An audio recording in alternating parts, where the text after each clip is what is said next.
Hi, everybody, and a very pleasant good evening to you wherever you may be. When we heard those soothing 14 words, we knew for the next 3 hours or so we were going to be taken on a journey, a shared experience for all of us by a master storyteller, poet, and an artist. We pulled up a chair, and then our friend, our uncle, our favorite teacher would take us away from our everyday issues and cares, whatever they may be, to be entertained and informed.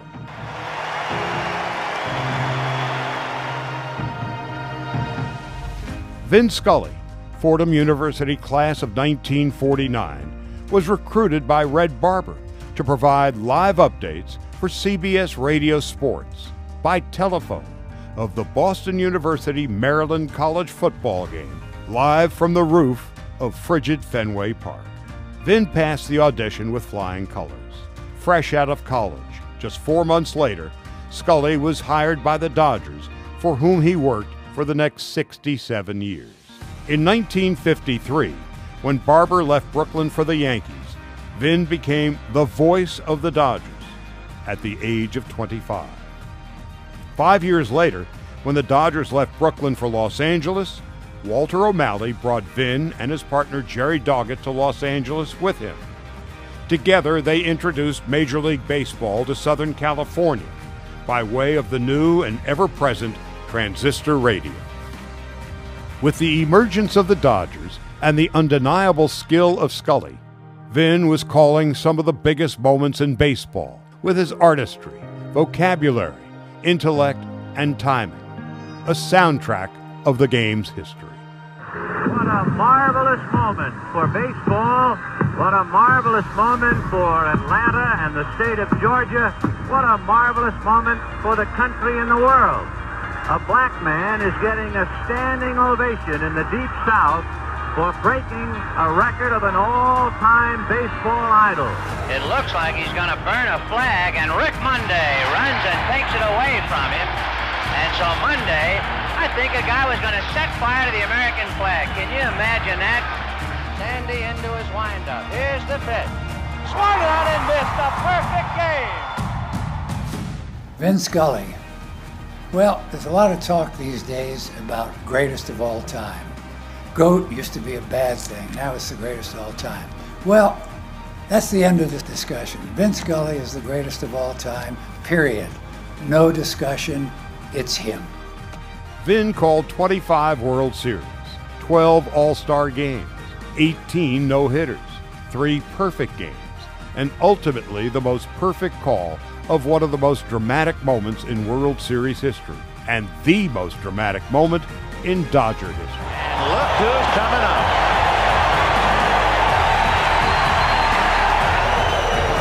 Sachs waiting on deck, but the game right now is at the plate. High fly ball into right field. She is gone.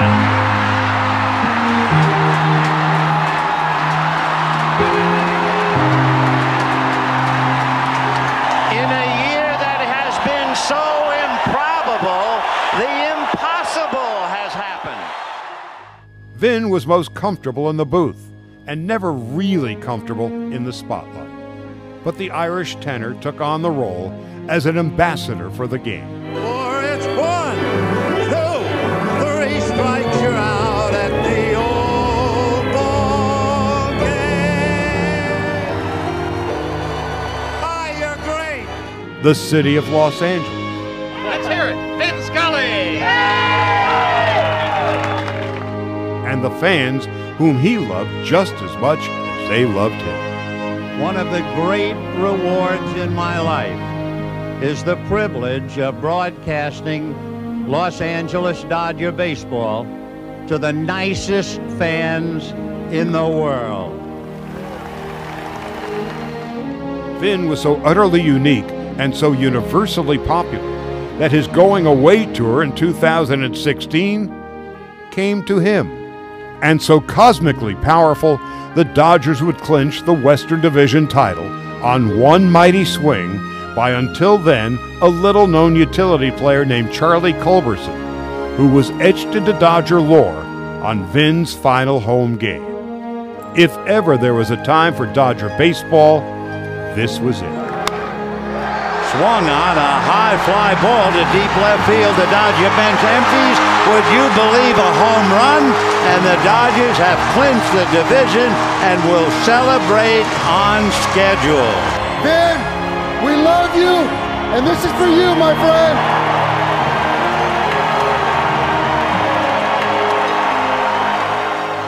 On September the 24th, 2016, 50,000 fans paid tribute to Vin, and Kevin Costner spoke for all of us. Allow me to say one more time for the record for all of us here today and for those watching, that we will miss you, my friend. We will miss you in our radio, in our cars, in our backyard. You've been a gift to Los Angeles and to baseball itself. It seems forever that you've been guiding us through your personal window into the game. How lucky we were that day in Brooklyn when the microphone passed into your hands. You were the chosen one, the skinny redhead who stood on the shoulders of the biggest kid, ready to look through the knothole in the fence and describe for the rest of us what was going on. You were better than a golden ticket. You invited us all to pull up a chair, spend the afternoon, and then proceeded to walk us into the next century. A week later, Vin would say goodbye. May God give you for every storm a rainbow, for every tear a smile, for every care a promise, and a blessing in each trial. For every problem life seems a faithful friend to share, for every sigh a sweet song, and an answer for each prayer. You and I have been friends for a long time, but I know in my heart that I've always needed you more than you've ever needed me. And I'll miss our time together more than I can say. But you know what? There will be a new day and eventually a new year. And when the upcoming winter gives way to spring, rest assured, once again, it will be time for Dodger baseball. So this is Vin Scully wishing you a very pleasant good afternoon wherever you may be.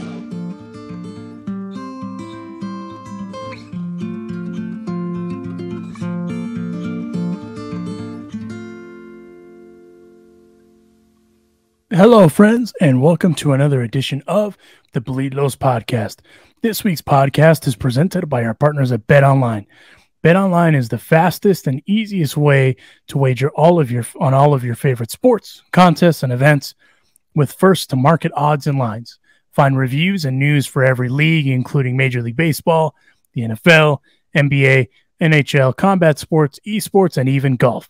BetOnline continues to be the top online resource for all of your sports information, from live in-game betting, props, and futures. Head on over to betonline.ag today or use your mobile device to join today and make your first sports bet. If you use our promo code, which is BLEAV50, BLEAV50, and you will receive a 50% welcome bonus on your first deposit. BetOnline, where the game starts. Huge thanks to BetOnline for presenting this week's episode of the podcast. And this week, we're doing a tribute to Vin Scully. Guy sitting right here. If you're watching the video, you can see the bobblehead, one of my favorite bobbleheads I own. Vin Scully passed away at the age of 94 this past week, and went to go ahead and reach out to some Dodgers that that we feel like would help us commemorate and understand the impact that Vin Scully had on Dodger Nation. So, as far as that goes, we have a couple special guests, Ned Colletti and Éric Gagné, stopping by this week. So without further ado, here is another edition of the Bleed Los Podcast. And stopping by the carne asada for a few minutes, former Los Angeles Dodgers GM and also Sportsnet LA analyst, Ned Colletti. Ned, how you doing? Hey, I'm doing okay, everybody. Good to see you today. Good to see you too. It's funny. I was thinking about this earlier. We asked you to come on, and it's kind of the whole, like, when you go to a funeral and you see old friends that you haven't seen in a minute, and there was no one else that I could think of that could probably do their best to concisely give Vin his flowers to Ned Colletti, because we know that you guys had a special relationship too.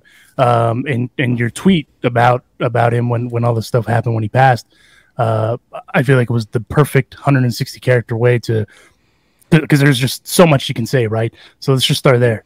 What did, as a GM, not even as a GM, but just someone that worked for the organization, obviously fans see the importance of what Vin, meant to the city of Los Angeles, to the franchise of the Dodgers. But what did Vin mean really as far as the Dodgers go? Well, I'd have a tough time finding anybody else in my life that understood life and understood people and was as kind and gracious as Vin always was. And when you think about the talent that he has and had as the, in my opinion, the greatest baseball broadcaster in the history of the sport, usually that comes with a little bit of ego. Usually that comes with a little bit of toughness here and there. I never saw it, and I think that and I've been in LA now 16, 17 years, and so I've learned the city. I've learned the dynamics of Los Angeles, wonderful place. I think that he had the ability, just by being him, to bring peace to a lot of people, whether they were going through something personal or the city was going through something tough, and you're sitting on 405 or 101 or 110 or someplace, and you're listening to Vin. He just had a peaceful, calming way to him that I think did a lot of unity, in fact. So just a unique guy. And I had probably 3 different stages of life with Vin. One, my early days with the Cubs, where I knew how prestigious he was and how talented he was. And then I kind of found out how nice he was. And then in my Giant days, we're in the same division. So we're seeing each other 18, 19 times a year. So the relationship, the conversations in and around the game, more frequently and deeper. And then in 2005, I come to LA as a GM.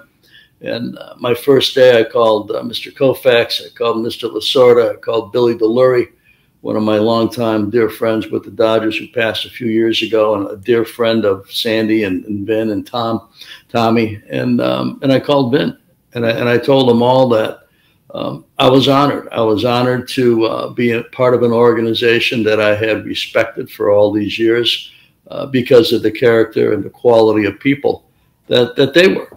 And we started a friendship, and a different type of opportunity arose because we traveled, and sitting on planes with him, sitting at dinner with him, late night on the concierge level floor of different hotels, talking about the game.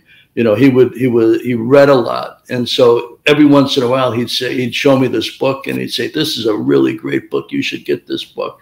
And we talked about all sorts of different things, and he was just kind. He was kind and somebody that added so much to my life. I'll never forget him. And a lot of personal conversations we had. And I think you may have seen the little Instagram on the golf club story. Different things like that. And the last time I talked to him was probably early this year, and he called me. And typically I would call him, but I had called him in and around his birthday in late November.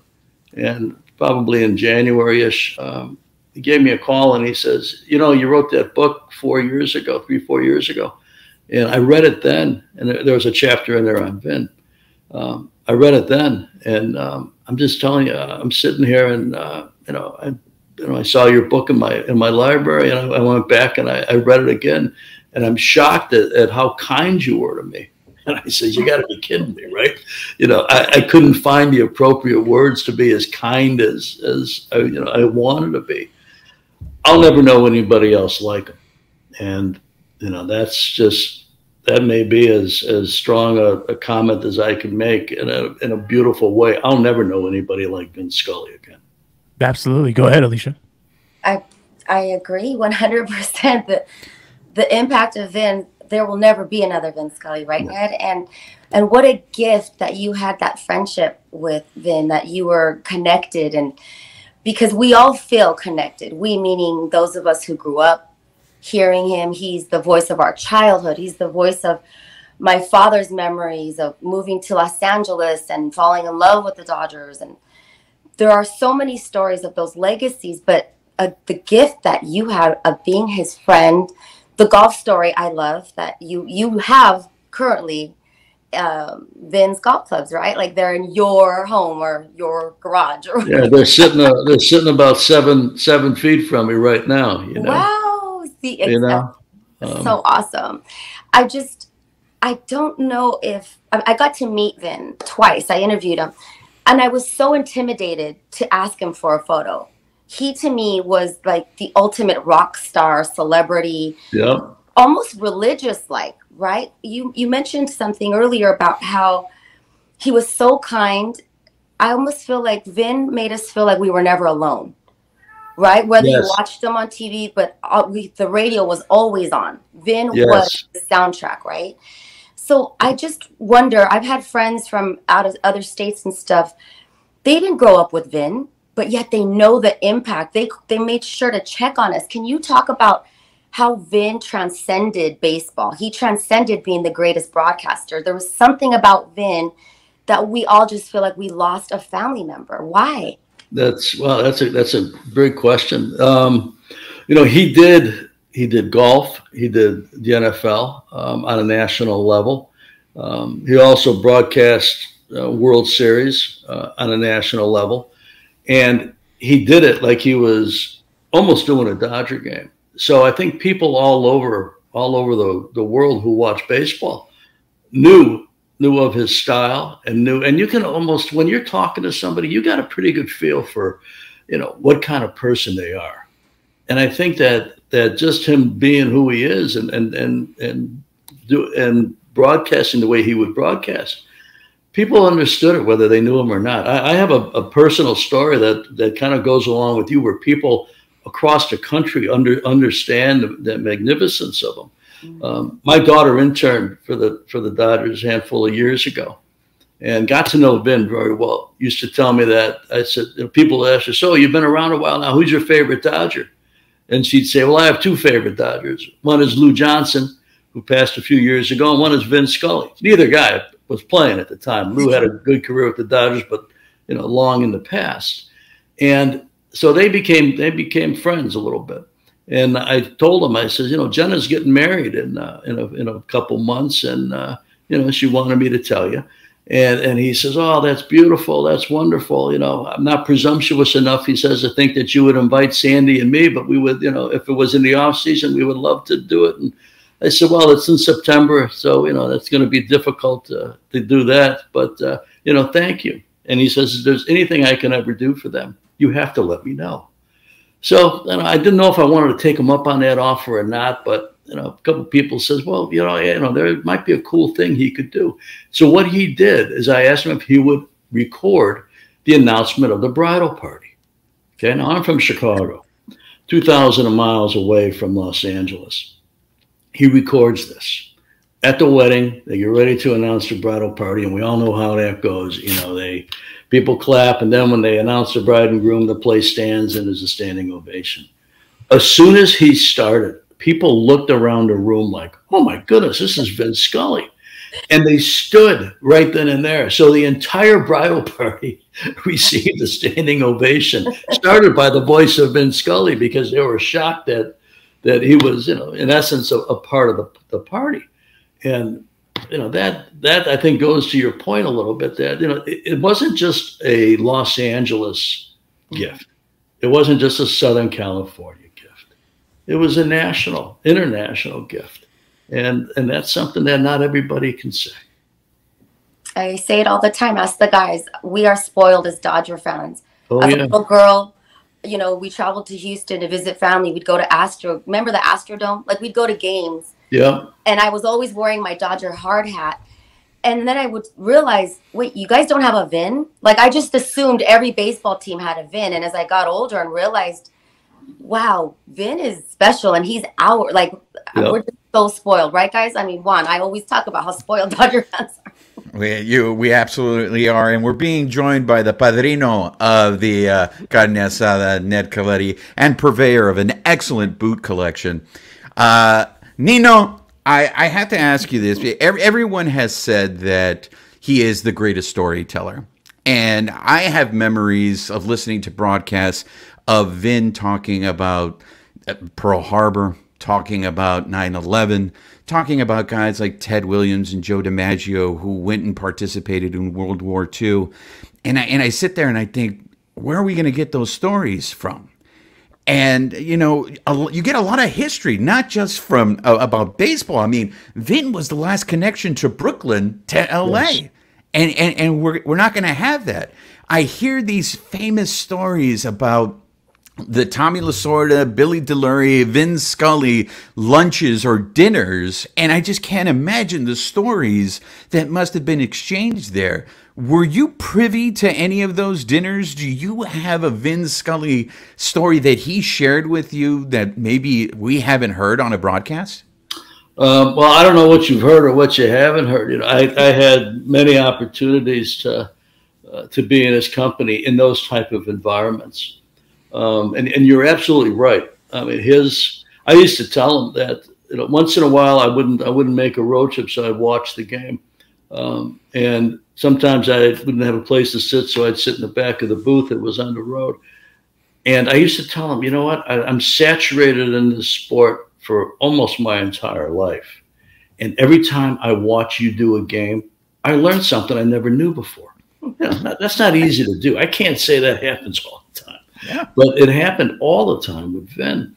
And, you know, you're right when you say, you know, the DiMaggios, the Ted Williams, and his connection to people. He used to talk about Branch Rickey a lot. Branch Rickey played in 1903, and we know the historical significance of Mr. Rickey and the Dodgers and Jackie Robinson. But Branch Rickey was born in 1880 something. And so his connection to go back and to be able to bring those people who had long passed to life in conversation was phenomenal. You know, I'm struggling to find one story to tell you, but, you know, I mean, he talked to me about the first day he ever saw Sandy Koufax. So way before the draft. And so they're working Sandy Koufax out, and he's throwing off a bullpen mound. He's a young guy. And, you know, he had the great arm and this developing curveball, but, you know, wild and didn't have command of his fastball. If you look it up, it took Sandy a little while to get to the big leagues. Obviously, when he got there, few in the history of the sport that were as successful and as talented as Sandy. But, you know, he would tell you stories of that nature. We would talk about 1951, Dodgers-Giants, okay, playoff game. Bobby Thompson home runs, sends the Dodgers home, and the Giants go on to the World Series. And he gave me like almost minute-to-minute detail of that. You know, Thompson homers as a walk-off 3-run home run. He's in the booth. He's not calling the game. But he says he was dear friends with Ralph Branca, who threw the pitch. And he said, you know, I knew his wife. We were very close to him and his bride. And he said, you know, I looked down as soon as the ball cleared the wall because I knew where she was sitting. And I watched her go into her little purse and pull out a handkerchief and dab her eyes. I mean, like, well, who's got that story? Yeah. You know, and then he talked about the clubhouses at the Polo Grounds were in deep center field. And you had to walk across the diamond and through the outfield to get to them. So he waited a while because the Giant fans had stormed the field and all of that. And as he said, you know, so I'm walking out to the clubhouse. And the Giant fans know who I am, and they're giving me a bit of a hard time. And he says, and I walk up the stairs, and it was a tiny little clubhouse. And he said the walls were paper thin. And he said, I think the clubhouse guys made a deal that they were going to buy one big case of champagne or one allotment of champagne, and whoever won would pay for it. And that's what they did for the Giants. And so he heard the celebration. Everybody heard the celebration. And he's telling me about being in that locker room as the Giants celebrate through this paper-thin wall in this historic game. And he feels out of place a little bit because, I mean, he's everybody knows who he is, but, you know, this is like a private moment for this team to, you know, to go through the quiet agony of defeat. And so he walks into the little trainer's room, And he says, Pee Wee Reese and Jackie Robinson are sitting there. And Pee Wee Reese, knows I'm standing there, and he says, hey, Vin. And he looks at Jackie. He says, how about baseball? Baseball will just rip your heart out. And Jackie just sits on the training table and nods his head. I mean, who's got that story? Right. Who was there for that? Let alone there for that, but just the detail of everything. There's another one too. If you want to hear another one, I got one more for you. Do it. Please. So he grew up in, I think he was born in the Bronx, which is obviously Yankee territory, and near where the Giants played. And so it's 1955, and his mom is listening to Game 7. 1955 was the only year in the history of the Brooklyn Dodgers that they won the World Series. And like most of the teams in the National League in that era, they had to get past the Yankees. So it's Yankees, Dodgers, Yankee Stadium, Game 7. Vin's at the game. His mom listening to the game on the radio, nervous as can be, right? Dodgers have a 2-0 lead, which they end up holding on and winning 2-0. He talks about his mom, and his mom had this tiny little dog. And at the end of the 6th inning, she took the dog for a walk because she couldn't stand to listen to the Yankees hitting. So she took a walk around the block with the little dog. Still 2-0. 7th inning comes by. Bottom of the 7th, same thing. Takes the dog around the block for a walk. Tiny little dog, tiny little legs. 8th inning, same thing. 9th inning comes up, can't find the dog. The dog doesn't want to walk anymore. The dog doesn't want to leave the house. The dog is done. And luckily the Dodgers won. So a little bit of a different type of story there too. Ned, so I wanted to, before I throw it over to Alonso, I just wanted to ask you, because you've been around baseball so much, how difficult is it to work a one-man booth? I know in the beginning of his career, he had Red Barber, and then he had Jerry Doggett and other, but for a good chunk of his career, he worked a booth by himself. And now in baseball, that's unheard of. You see 2 people, 3-man booths. Can you speak to that? It's you'll never see it again. You have 3 people booths, and then you also have a field reporter sometimes. You got almost 4 people adding to the broadcast. And but that was his style. And he liked doing it that way. Obviously, it was his trademark in a way. Not that he wanted to, be a trademark kind of guy, but he liked that. He liked the idea that he could use silence as a tool as well. Yeah, maybe the best at letting the situation tell its own story. And I think that that fit into that style of the one-man booth. And it also allowed him to tell stories and to get into the depth of the individuals playing the game. I mean, that's a special gift too.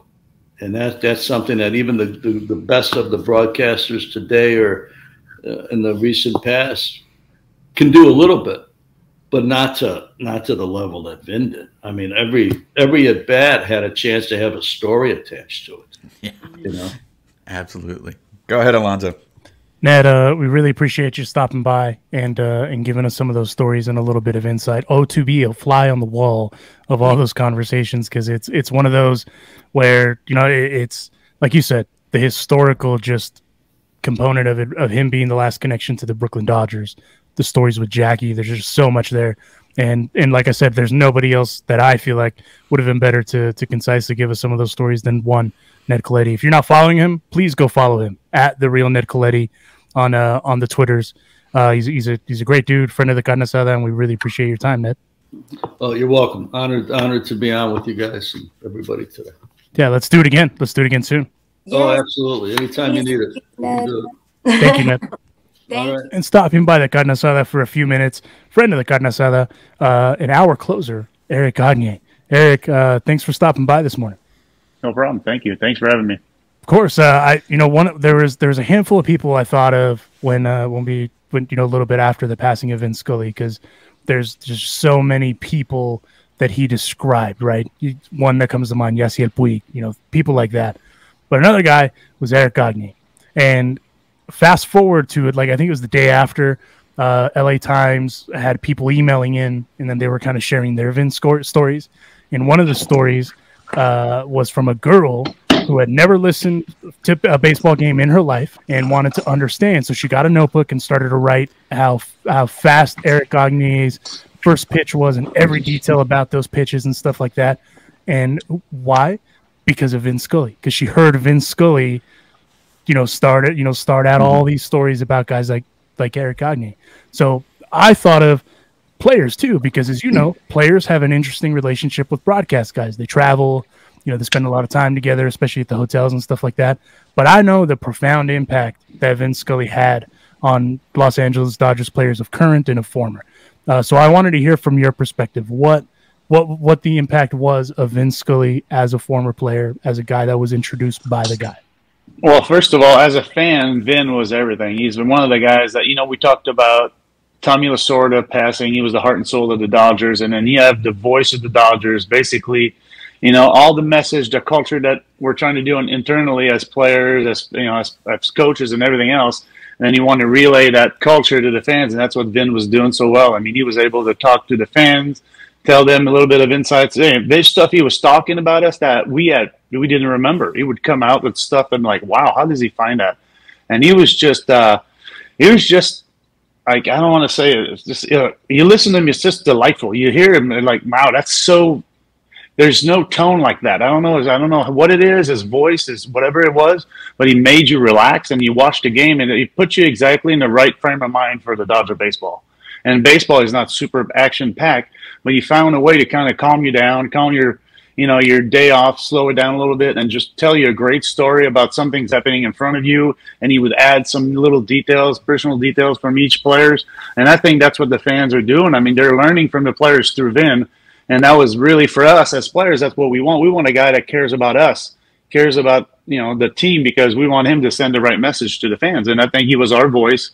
And it was pretty amazing what he's done for 67 years. And, I remember just getting in the bus with him and just sitting next to him and listening to his voice. And it's like, I'm getting like a free broadcast right here. Just like you would say, every story you would talk about was just amazing. It was just, he would just bring you into, even if the story maybe wasn't that great, him telling the story made that story so much better. It's just, it was the Dodgers. and we lost a huge part of Dodger and huge parts of baseball too. That's a lot of other teams trying to imitate what Vin's done, and it's pretty insane. It's pretty sad. I know you watched the tribute, the beginning of the San Diego Padres homestand. What was that like for you? What was that experience like? It was hard. I got lucky because I turned it on at the right time, and it was just starting, and I started crying. I start remembering, and I don't cry a lot, which is kind of weird. You cry for your announcer that you played baseball, but that's how deep he was able to get in, get so deep into people's life and really try to impact so many people that way. And I think it was really hard. I was watching. The Dodgers did an amazing job to pay tribute to him, but it was hard. I was crying. I was trying to hide. My wife was right there. She was wondering what was going on with me. She was just kind of not embarrassed, but she's like, "What's going on here?" Anyway, so I walked away, and she started to watch the tribute, and she starts to bawl. And she's, to say the least, she used to be a Dodger fan, and now she's just crying. She looked at it, and it was absolutely amazing, because just for her to see the fans cry and everything else, it was perfect. I think it was a perfect send off to a perfect person that we had with the Dodgers. And when you bleed blue, I guess that hurts a lot more, but. Yeah, I think that hurt a lot of fans, a lot of baseball fans around the world, and it's just hard to explain. It's hard to put into words how much impact he's had in the game and on the Dodgers. Go ahead, Alicia. And I was going to ask where you were and how you felt when you heard the news that we lost Vin. We lost Vin Scully. But you already confessed that you cried at the tribute, so I'm not going to try to get you to admit that you cried again, right? No, I did cry when I heard. I was shocked. I stopped everything. I didn't believe it. He's getting older, and everybody's got to, everybody's going to go through that, and it's but you don't believe that. You don't think a guy like this is ever going to leave. You don't want it. You know, just especially the passing of Tommy. I mean, you're losing huge parts of the history that, you know, it's irreplaceable. You can't replace these people. And, you know, I know Charlie Starner's doing an amazing job. He came in when I was there a little bit. He's amazing, but it's not Vin, you know, and he'll tell you that. And, you know, Vin was the best. He's one of a kind, and it's going to be a big loss. And when I heard it, I just felt like it was a piece of Dodger heart left. And, you know, it's just, but he's going to be there with us. I think he's going to be looking down, and, you know, like I was at Dodger Stadium probably last weekend, and there's a bunch of guys. I was doing the dog camp. It was a lot of fun. And you walked into Dodger Stadium, it's like a cathedral of baseball, you know, because you hear the sound of Vin Scully. You have the ghost there of, you know, all the old Dodgers, and I think that's what makes it so hard to hear a guy leave like that. Because he's just part of it. I mean, he's part of that. It's a huge part of Dodgers, and it's pretty sad. It is very sad, and I feel like us sharing these stories with one another helps us, right? It helps us get through it together, and we are also not just mourning Vin, but we're celebrating him. And what you spoke of just now, it's how I felt. Like, we knew he was older, we knew he was getting, you know, more ill late in his years, but you still don't think it's going to happen. He's a hero, immortals, right? Like, they don't die, and so it's a shock, and it makes us think about from our childhood on in Southern California. He was such a great force in baseball and in broadcasting. But because, you know, you're from Canada, you've traveled all over, you've played everywhere. Is there anyone else like Vin in baseball or in another sport, maybe hockey? You can speak to, is there someone like Vin where the generations of families are heartbroken, right? Like, he spent 200 days a year with us, right? Yeah. So there's someone else that you could think of? There is nobody like him. I think that's why he's so impactful in all sports. I think not just baseball. You talk a little. I can't think of anybody. I don't really follow sports a lot. I don't listen to it that much. But I mean, if somebody say, you know, name me one announcer, the first one will be Vin Scully. I mean, we got Al Michaels, guys like that, but it's not. I don't think it's the. I don't know. I don't know sports that much to really start rating those. But to me, Vin was the best, and he's captured my heart as a Dodger and as a Dodger fan. And that's all you're asking. You're asking to, especially as an organization, as a sport, you're trying to get the guys that relay.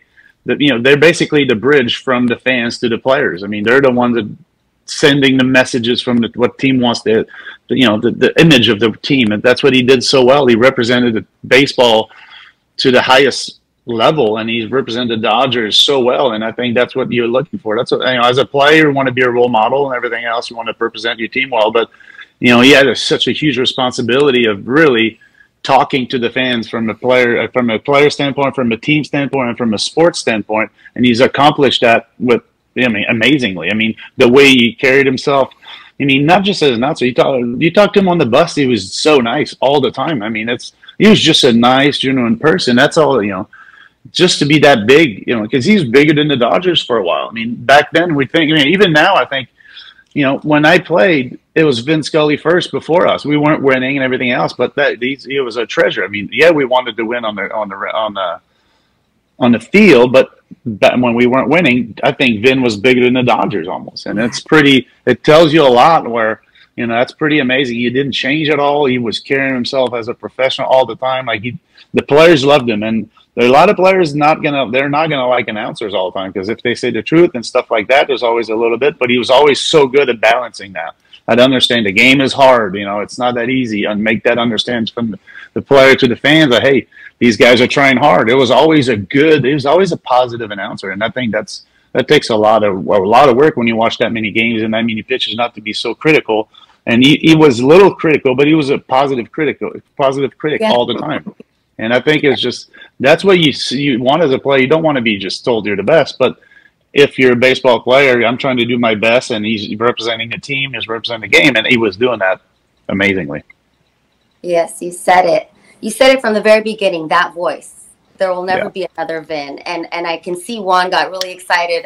One of your answers. Go on, Juan.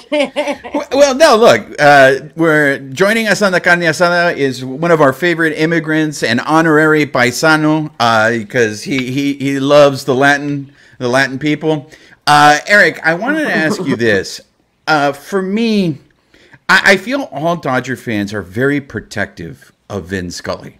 And like a lot of us have said, I mean, we haven't met the guy, but if anybody's going to talk trash on Vin Scully, we automatically get up to it. I think about in the 70s, there was a survey, I guess, of who best represented the Dodgers, and you had choices, and Vin Scully wasn't even on the ballot, and he won because people wrote in the name Vin Scully.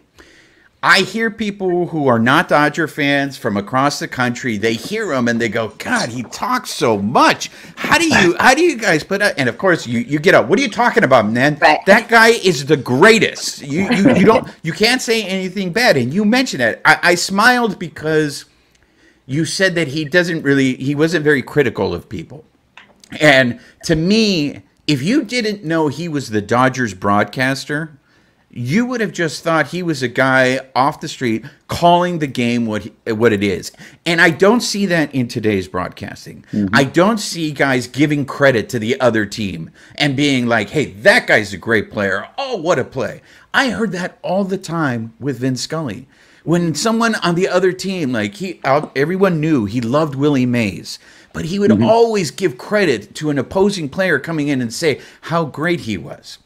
So I want to know, I mean, being that you were coming from Canada, when you showed up to the Dodgers, this guy was already doing it for some 40-odd years. How aware were you of Vin Scully before you got to the Dodgers?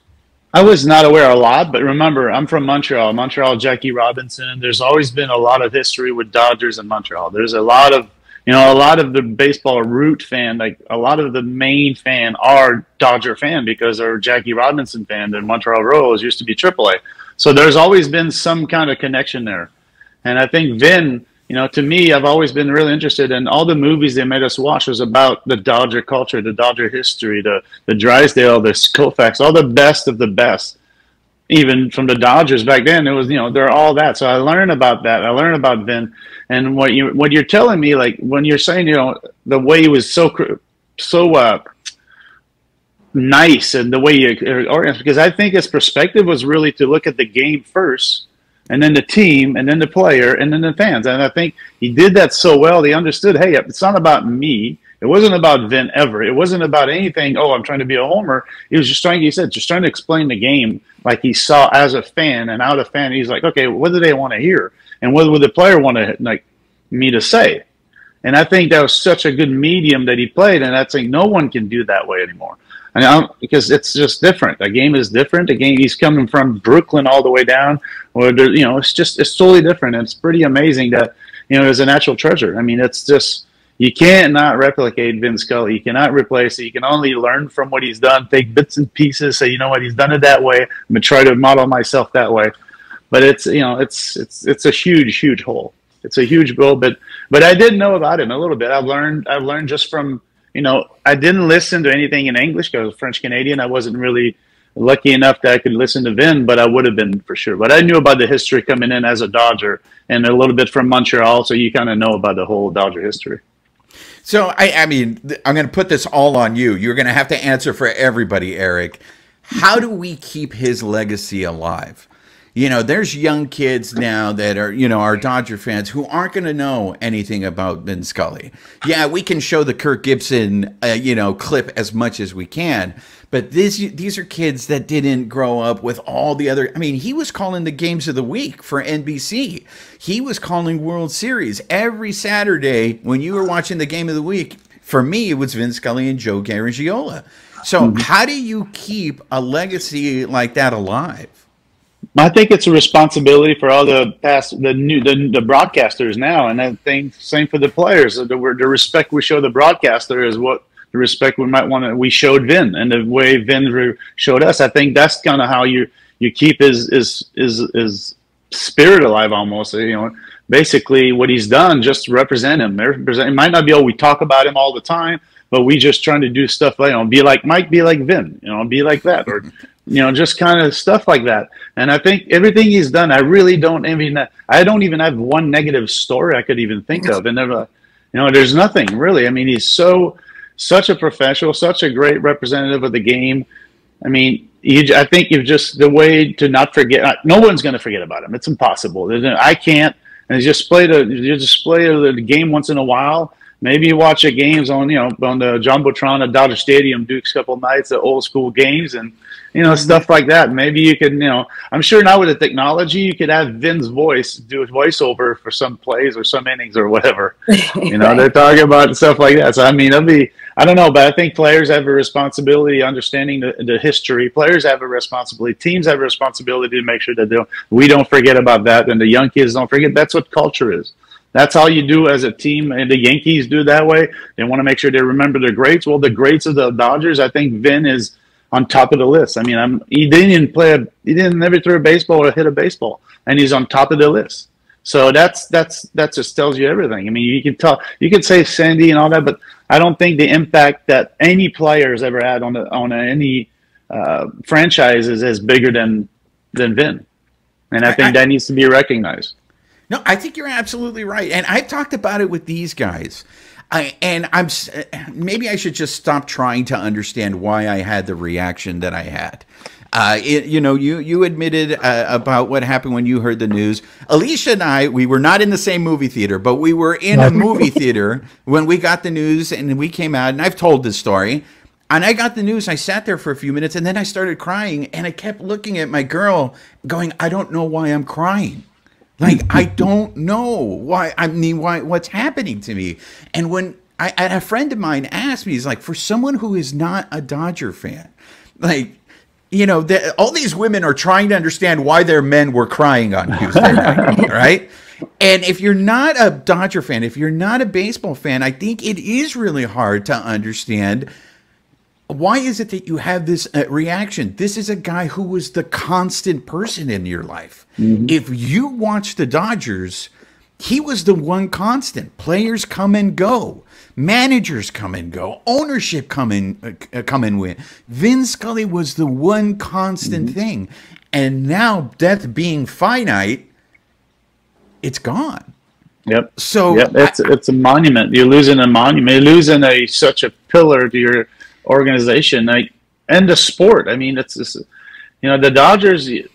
It's going to be very, very hard for the Dodgers. I mean, you're losing something that's you can't replace. And now, how to do it's going to be very interesting to see, because it's hard. I mean, you can't do that. You can't replicate. You can't say all of a sudden we're going to get a guy who's just like Vin. You can't. And I think it's like you said, it's such a game changer, such an impact person, and it's going to be hard. I mean, but. That's life. It's life. You got, like you said, the constant, baseball, the game of baseball is a game of constant, or what do you call that? Consistency. And then Vin was that consistency with the Dodgers. I mean, through ups and downs, through all a lot of years of not winning, a lot of years that we should have won, through no World Series to new World Series now. Like he's been through all of it, man. He could tell you there. I mean, he's the best. You've seen it all. I mean, you're talking about the best of the best. You've seen it all. You talk about the worst of the worst. You've seen it all. So, I mean, you're losing a huge piece of history that it's going to be hard, because the way you would narrate that, the way you would talk about the game, no one could do that, because you had a perspective that no one's ever had. I mean, it is. I have to say, it has been nice to see how you guys, the whole Dodgers organization, the whole alumni, have really come together, because when you think about it, it's been a tough year. I mean, you lose Vin, you lose Mike Brito, you lose Don Sutton. I have to say, it's been very reassuring to see how you play for the Dodgers. Once a Dodger, always a Dodger, or as they used to say back in the Brooklyn days, once a bum, always a Dodger. I mean, it's been very inspiring to see how you guys have all come together to help one another. Well, we're a big family. I mean, the Dodger family, and I don't think you can take that away. And we all know, we all been taught the same way. How was it? What is it like to be a Dodger? And Vin was part of that, and Tommy was part of that. Dunn was part of that. Drysdale, Koufax. These are the people we wanted to be like, and I think that's you can't take that away. And the Dodgers have, I think trust the Dodgers. They've built a culture built on history and build on new everything, but I think they understand the value of older players. They understand the value of culture. They understand the value of history, and they're not going to get away from this. I think that it's going to be a huge mistake if they would. Then they're too smart for that, and I think they understand that, and that's why I think it's going to be amazing to see how they. I won't want to say transition, but it's going to be a transition to from the older to the almost the newer generation of ex-old Dodgers. You know. Yeah. No, and to Éric Gagné's humble point, some of the scrubs that he played with were Kevin Brown himself, of course, Paul LaDuca, Adrian Beltre, Sean Green, Eric Karros, Hideo Nomo, and these are all guys that he just said that were above the team as far as Vin goes. Vin was above all of that. But that shows you the culture that the Dodgers have, the tradition that the Dodgers have, because they recognize and understand that, right? Because, I mean, in 2002, that team was lights out. So, you know, for you to say that Vin was bigger than you guys, that, again, that just shows, you know, the cultural impact of not only Vin, but of that clubhouse. I know you don't do a lot of these, and we really appreciate you taking a few minutes to talk about Vin, the impact Vin had on you from the player perspective. And again, because you don't do a lot of these, so it really means a lot to us that you stopped by for a few minutes, Éric. Thank you very much. Appreciate Alicia, it. did you have something? I thought you raised your hand like a good schoolgirl. I did. Oh, you did. I'm sorry. I don't have my glasses on, so I cannot see. No, don't be sorry. We're keeping you. Thank you, Mr. Gagné. That's all good. Spending It's all time good. with us. Éric, please call me Éric. Very polite, right? Like that's how we honor Vin, you know, Mr. Scully, Mr. Gagné. But okay, Éric, thank you for hanging out with us. I just have one question because you are a player, a former player. You made me think of this while you were speaking. Now, the impact of losing Vin, there are all these hashtags. I saw my first T-shirt that said "Win for Vin 2022."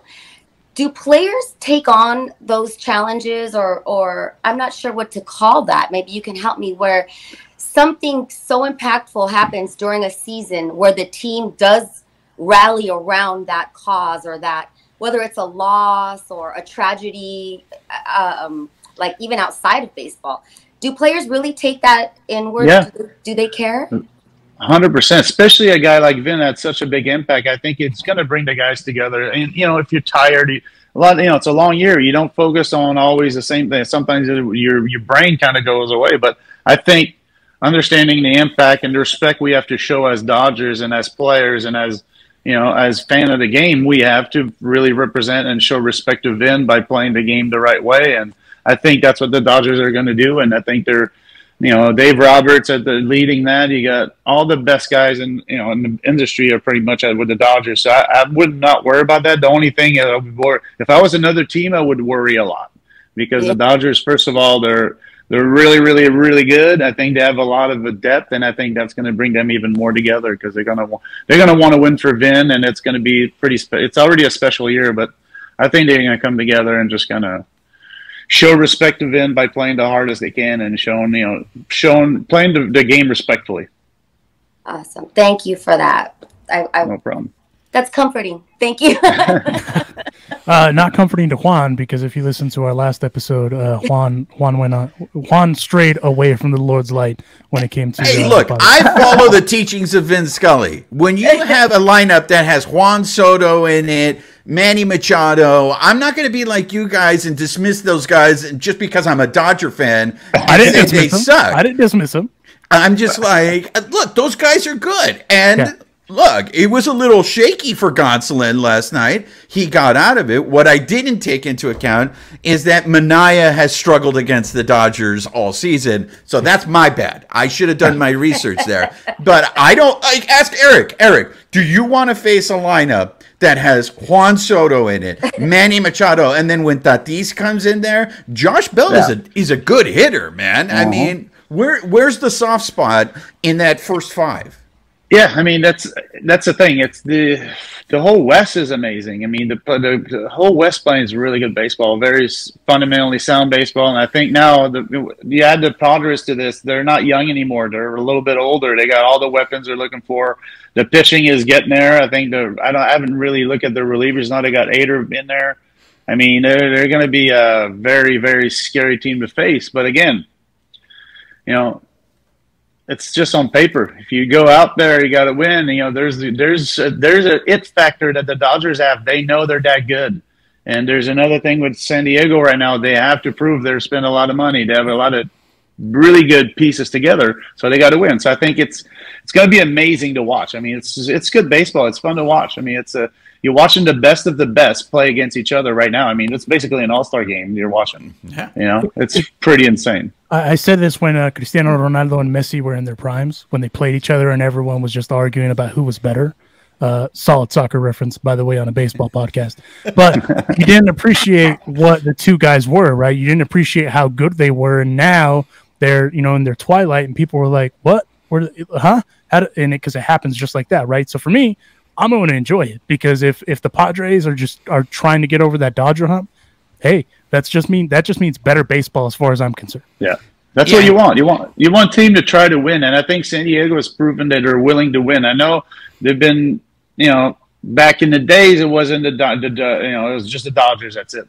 Now you got the Giants are really, really strong. You got, you know, Colorado's going to make a push at some point. They're going to come in and say, hey, we got to do something. And San Diego is making their big push. So it's a lot of fun. It's a lot of fun to watch teams that try to win. That's what you want.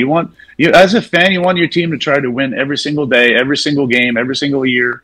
And, you know, it shows that then you're going to have the best fans, I think. And, you know, it's got to be both ways. You can't have it one way or another as own team. You can't say, you know what, we got to put chips in. And I think the Giants the Padres have done that, and it's going to be interesting to watch. 100%. Right? See, to bring it full circle, Vin Scully would have shown his appreciation to the team. But you know where his allegiance was. You knew he was a Dodger fan, but he would appreciate. So to your point, I agree with you, Alonzo. Instead of us complaining about this, we should just enjoy good baseball. Well done on the Vin Scully reference there, Juan, to bring you out of that hole. I appreciate that. I do what I can. Éric, again, can't thank you enough for joining us, because like I mentioned a minute ago before, I couldn't see Alicia needing to ask a question. You don't do a lot of these, and it really means the world to us that you joined us for a few minutes. Like Juan said, you're our favorite French-Canadian immigrant. 2A in my case, because it's Steve Green, 1A, 1B, Éric Gagné. There you go. Anybody that I can talk Rougeau brothers with is okay in my book. But I like it. Hopefully we can have you back on at some point to maybe discuss the postseason and some bullpen action, because we talked about that the other day, but it won't really matter until the postseason. No offense to the bullpen, but that's kind of the next hump. So if you have some time, we'd love to chat with you then. Hey, let me know. Just send me a text and I'll be on. Got you. Well, again, that's Éric Gagné stopping by the Thank you, guys. Follow him. If you're not following him, get that follower count up at Éric Gagné. Get me up to 45. Go follow him. Find him on the Twitter. Small goals. Yes. Hey, I mean, you got to start somewhere, right? Quality. I'm all about quality over quantity. There you go. Again, thank you, Éric. We appreciate you. Thank you, All right, bye, Éric. guys. Thank you. Bye, guys. Juan, I was kind of curious to hear from you as far as the takeaway from both guys that we had on talking about Vin. But one thing I didn't realize is how more or less embedded Vin was in Ned's life, right? Like, we know that they create relationships, broadcasters, teams, all that stuff, you know, obviously they travel together. But Ned sharing that story of his daughter introducing the bridal party, that got me in the feels. I just kind of wanted to hear from you, kind of like what your reaction was to all that. You know, I think I couldn't think of a better example of, I mean, Ned's daughter was an intern at that time. And for the fact that Vin was able to remember her and was, I got a car passing me behind me. I'm coming from you guys live from Dodger Stadium. So I'm just it's pregame here. So I'm just going to wait until the car passes by before I start talking. But anyways, what I was saying is that Ned's daughter was an intern. And they all, what's the saying? How you treat the lowest person on the totem pole says a lot about you. And the fact that Ned remembered her, the fact that when he said, I didn't want to be presumptuous enough to think that I would be invited to the wedding. I mean, who wouldn't want Vin Scully at their wedding? I mean, to me, everything no one has said a bad word about it. And I keep hearing the same word all the time. And that he was a gentleman. That Vin Scully was a gentleman. And I know that a lot of us pride ourselves on being assholes, but I got to tell you, after like hearing people talk about Vin Scully, I think I got it all wrong. Even if I don't agree with people, even if I think people are jerks, man, I think the approach is to do it the way Vin Scully is. You know, just be respectful, do your thing, or even do the Keanu Reeves and just give him the thumbs up and go, "Yeah, you're right, buddy. Okay, I gotta go." I mean, that's what I got out of the Ned, and for the Gagné thing, I just I think Gagné gets it, and I find it really interesting because Gagné came from a non-baseball world, and for Gagné to show up and immediately recognize how important Vin Scully is, I mean, what does that have to say about the impact that you just not had in this country, in the city of LA, but all over the world? True that. Alicia, what do you say to all that? I love what Juan was saying. I mean, just Juan's reaction to the reaction of having Ned and Éric, it's just, I'm so happy we did this, guys, because what would Vin do is how we should live our lives, truly. Like, seriously, at least the way we treat one another. Yeah. And the way Juan was reacting right now to the way, you know, Ned's stories and Éric's stories, Éric's enthusiasm for Vin Scully. I mean, he hasn't played in the Dodgers for years, but he still knows, respects, and adores Vin. And Ned's attachment and you know, Ned's a guy. He's a guy's guy. And all of you men, seeing you guys open up and be vulnerable and show the love and affection and the heartbreak from losing Vin is just something that we're not going to see again. I'm enjoying seeing you guys be real and be open and talk about how much it hurts to lose Vin, but also how much you guys love a man, a grown-ass man who was the voice of our childhood, of baseball, of just class and kindness and wisdom. I mean, Vin Scully is one of a kind, and I feel like this is a good thing that we are acknowledging how much you meant to us, and that it's okay for men, you guys, to be open and loving and check yourselves and be like, dang, do we need to be more like Vin? It's a good thing. It's all good. And I still cry every day when I was at Dodger Stadium last night. Juan, it's so cool seeing you there right now. Like, I'm so jealous. And I'm going to get the feels again, Alonso. I'm gonna every time I think about Vin, looking up last night at his window and the sign that is still up with oral, you know, it's a lot, but this helps hearing Ned's stories and Éric Gagné's stories, and Juan saying like, dang, like we need to be more like Vin and how we treat one another. So I'm happy we did this. Yeah, no, I agree with that. Roger, what about you?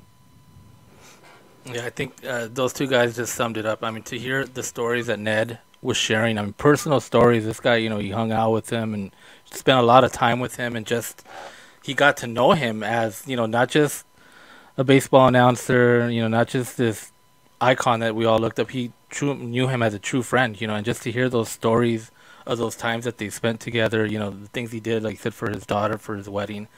I mean, that like hits, you know, that hits home. You know, that's like hits you right there, right in the heart, right? And then to hear Éric Gagné's stories of, you know, he's a player now, and you know, the professional respect that they had for Vin. I mean, it's crazy to hear, because this is a ball player, right? Talking about a broadcaster. I mean, Vin is the only person that you hear those kinds of stories, as far as just anybody, right? Players as well. Like, I mean, there's other great broadcasters that we've had, you know, Al Michaels, you know, I know Bob Costas, he's in Juan's Fight Club, but these are legendary broadcasters, but you don't hear stories like that of a connection that they've made with players, you know, like Vin. Vin is just truly one of a kind. You're never going to see that again. And just, you know, just the impact that he made, like I said, just on players, on fans, on other broadcasters, on just, I mean, everybody. It's just crazy. I mean, there's really no other way to describe it. Well, you know what's funny is last night I had a soccer game, and LAFC was in town, And as Alicia can tell you, in our world, everything is small. Everyone knows each other, and random people that you haven't seen in forever show up. And a couple guys that I hadn't seen in a long time that also worked in baseball now work for LAFC, and they were in town. And they first thing they asked me, say, "Hey man, how you doing?" After the Vin thing, and that like right there, they said the same thing. We cried when we heard about it. It was tough. It took. It was just kind of a cathartic thing too to also see the Dodgers tribute that they did to him. And I hadn't officially seen all of the Dodgers tribute because I was in the middle of setting up for a game, and I watched it again yesterday prior to the pregame, and that was a terrible idea because it got me. It got me real good. Like Juan said, the song that got me. Right then and there, it's like, dang. But it's also okay to say that, I feel like, as well. Because like Alicia was saying, sometimes you got to open up, right? And also you realize the impact that a guy like Vin Scully had, not only on childhood memories, all sorts of stuff, but just as a whole, right? Because here I am setting up for a stupid soccer game, has nothing to do with baseball, and guys that I know from baseball are bringing up baseball stuff, and we're talking about Vin Scully. But the one thing that I huge takeaway from it all is, like Juan said, you got to treat people like Vin, right? Or treat people like as Vin would. And I took that into account, especially yesterday with stuff, and it pays dividends. So I thank Vin for that, right? Like kind of reinforcing that dude may not be here anymore, but he's still teaching us stuff as we go along the way. The Éric Gagné one though, I out of the two, obviously the Ned sharing personal stories, but Éric, like Juan said, Éric's an interesting guy because he's French Canadian. So in Canada, baseball is a big deal, but no one really, there's Mike Emmerich in Canada, right? Like there's those guys. And then when you hear, Éric talk about Vin the way that he did, like it just tells you how much of a long range of effect Vin had. And you don't really realize that until they're gone. And it kind of sucks. Didn't Éric call Éric called Vin the #1 Dodger. Yeah. Like he said, he's revered like the greatest player, and he never hit a ball or caught a ball, but he's the greatest Dodger. Like that means a lot. Again, the French Canadian. What did one call him? Our favorite immigrant. Like we love Éric. Well, and it's crazy that when I sat there and thought about that for a second, and it's like, what, you're right, and that's coming from Éric, and especially the teams that he played on. Like I mentioned, like that's kind of a big deal, for a guy like that to point out that Vin was the #1 Dodger when that team was good. We talked about it with Karos. Even that 2002 team doesn't really get a lot of props, and because they were a good team, they had a lot of star power. Hideo Nomo was on the damn team. There was a lot of star power, and even then Éric was like, nah, Vin Scully was the #1 Dodger, and that again, that's a testament though to the long ranging pull that Vin Scully had. Juana, or rather Alicia, you were at the game the other day, Saturday, if I'm not mistaken. I was curious, overall, what was the vibe like since it was the day after kind of the tribute and all that stuff? Packed house, lots of energy. It wasn't sad, if that's what you mean, but I did go up. I went to all of the memorials that the Dodgers placed around the stadium, which I love that the Dodgers did that. They didn't just put it in one area. It's a lot of people that go through that stadium. Yeah. So you could pass through and pay your respects. But I waited. I was really nervous to go up to the press box memorial because that was the pictures and the flowers. And it got me. And everyone around me, it was kind of like you can hear the excitement and, it's the Padres. Everyone's jazzed up. Did I say jazzed up right now? You did. Everyone's jazzed up. But at the memorial, at the press box, the people that were there with me, strangers, all of us just had this quiet reverence. Like we weren't hooting and hollering, and there was no weird like, oh, let's get, take our picture. Like it was reverence. It was all of us, I assume, because we were all kind of quiet in our own thoughts. I said a little prayer. I'm gonna cry right now, and because other people around me were doing the same. It was pretty cool. it was good.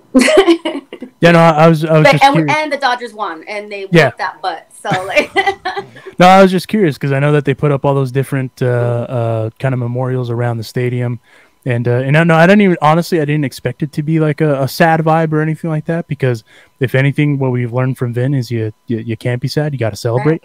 celebrate.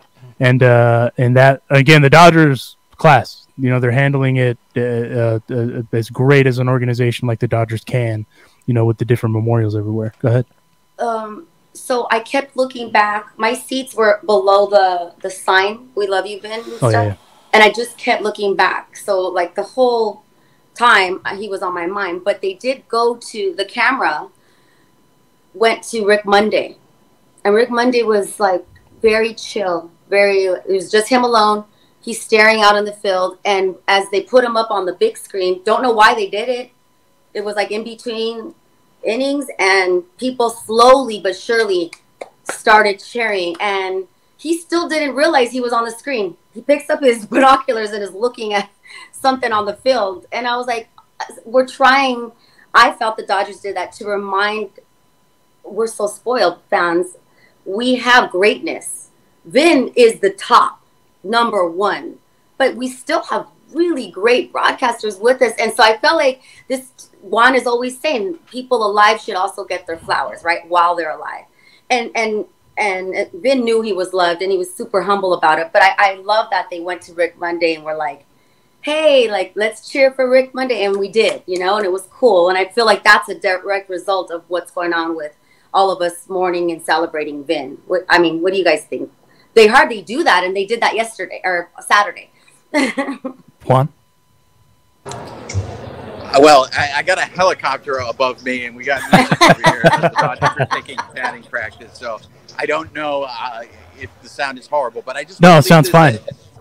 Okay, so here's the deal. I know we're getting close to wrapping this up, and one thing I want to talk about as we close it up is this. The Vin Scully statue.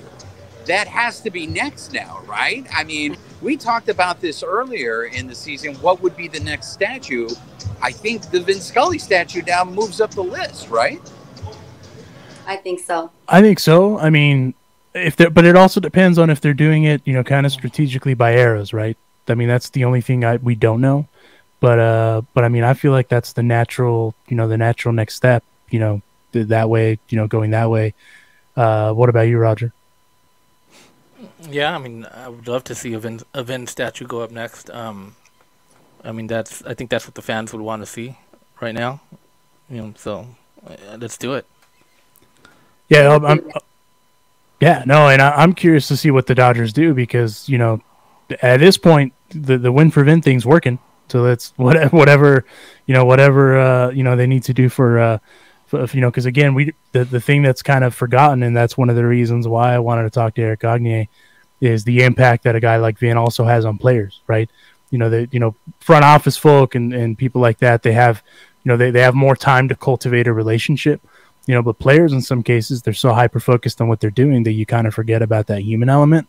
And Éric just kind of hit the nail on the head that there's, you know, just even sitting next to him on the bus, he's like, I just sat there and listened. Like, I just listened to Vin tell me stuff, and how lucky is he, right? You know, to have had those experiences where one would only wish to be a fly on the wall just to hear, you know, a 30-second, you know, excerpt of a story that Vin would tell. But either way, knowing the Dodgers, they're a class organization as they've gone about it, you know, in commemorating the memory of Vin. I don't foresee them, you know, stepping away from that as it goes, you know, kind of to commemorate him in the long run.